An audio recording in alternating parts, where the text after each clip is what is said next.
Hi good morning. Biryani தான் கேட்டிருக்கா.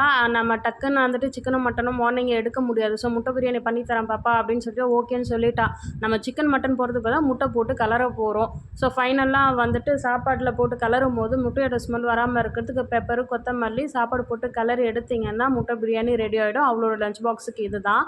So ஸ்நாக்ஸுக்குன்னு பார்த்தீங்கன்னா dry fruits தான். லாஸ்ட் டைம் ஒரு சம்பவம் நடந்து லாஸ்ட் இயர் இது ட்ரை ஃப்ரூட்ஸ்லாம் சாப்பிட தெரியாதேன்றதுனால நல்லா மைய அரைச்சிட்டு லட்டு மாதிரி கீழே நல்லா உருக்கி லட்டு மாதிரி பிடிச்சி கொடுத்தேன். சின்ன பசங்க இல்லை, ப்ரீகேஜி ஒருத்தர் யூகேஜி ஒருத்தருன்றதுனால என்ன பண்ணாங்கன்னா க்ளே எப்படி இருக்கும் அதே மாதிரி தண்ணியை போட்டு ரெடி பண்ணி க்ளே பொம்மையோ எப்படி ரெடி பண்ணுவோம் அந்த மாதிரி விளையாட்டுத்தனம் பண்ணிட்டாங்க. ஸோ அவங்க அதை சாப்பிடல.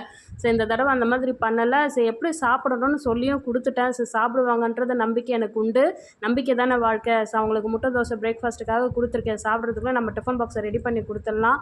வாழைத்தண்டு பொரியலும் பொரிக்குழம்பு அவரோட லஞ்ச் பாக்ஸுக்கு இது ரெடி ஆகிடுச்சு. ரெண்டாவது பாப்பாவுக்கு பார்த்தீங்கன்னா முட்டை பிரியாணியும் ட்ரை ஃப்ரூட்ஸ் 2 பேருக்குமே, சின்னவருக்கும் சரி பெரியவங்களுக்குமே சரி ட்ரை ஃப்ரூட்ஸ் தான் கொடுத்துருக்கேன். சாப்பிடுவாங்க. பாய்ங்க.